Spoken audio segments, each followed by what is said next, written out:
All right, Coach, thank you so much for joining me today as the Braves begin conference play on Sunday against Georgia College. Just talk about the emphasis of starting conference play on the right foot. This would be very important. Our conference is usually pretty tough. We usually send about 2 or 3 teams to the tournament, so starting off on the right foot is definitely important. And in our last game against Elizabeth City State, you had 5 guys scoring in double figures. We've talked about how balanced this lineup is, but the fact that you were able to get that kind of production out of your roster, both in the starting 5 and on the bench, just talk about the balance and stability the team has showed so far. Yeah, like I stated after our last game, our offense isn't set for one person to get a bucket. Our offense is very versatile. We can get our guards get going, our bigs can get going, and it makes it a challenge for other teams. So we're not trying to focus on getting one person the ball. The plays are for everybody, and I think it presents a challenge to other teams. Now, against Elizabeth City State, we had 2 14-point leads, 2 16-point leads, and ended up winning by 5 or 6. So was the emphasis on finishing the game the right way an emphasis this week in practice? For sure. It's mainly decision making and ball handling. We were up 16, maybe with like 4-5 minutes, maybe a little less than that, and just careless turnovers, not executing down the stretch. That bit us in the end. We're playing a Georgia College team that have won in multiple ways. They've won games in the 70s and 80s, and in their most recent game, they won 64-60. So how balanced or how much of a challenge do they oppose when both teams hit the court on Sunday? In the past, Georgia College has usually slowed down the tempo against us. They're a very well coached team. They got Jordan Thomas, who's averaging about 20 points a game, and Parks averaging 10. But in the past, they have slowed the game down, executed on offense in the half court, and I expect the same thing this year.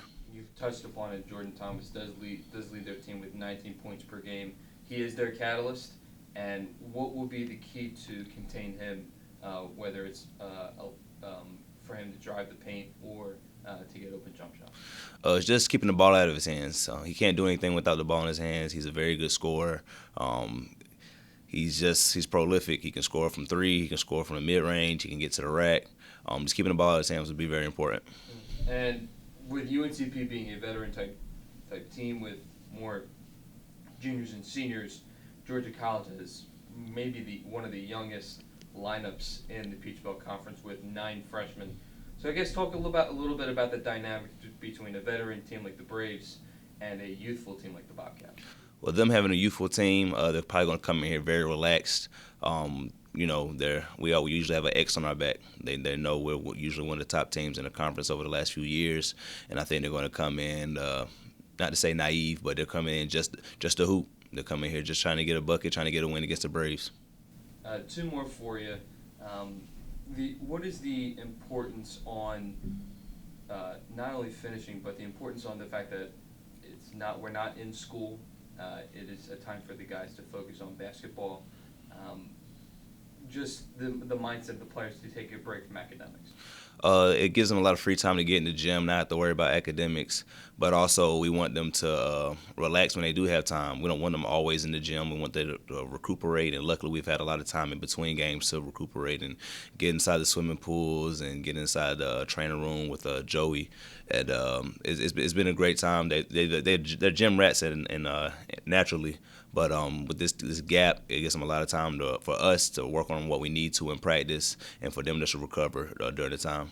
Absolutely. And lastly, with this fall semester finishing up, I guess speak on behalf of how important it is, the student aspect part of being a student athlete, knowing that down the last couple of weeks the players were able to hone in and try to get their exams done and finish academically on a high note. That's what we preached the last maybe 4 weeks before even. Like, we're just letting them know, hey, this semester's coming to an end. Talk to your professors, see what you have done, haven't done, if you need to do any extra work, anything like that.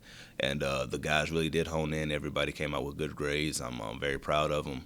But it's something we preach constantly. If they're not, the GPA is not at a certain level, they're in study hall. So the guys have been great. They did an awesome job this past fall, and hopefully in the spring it's the same thing. All right, Coach, thank you so much for your time. Appreciate it.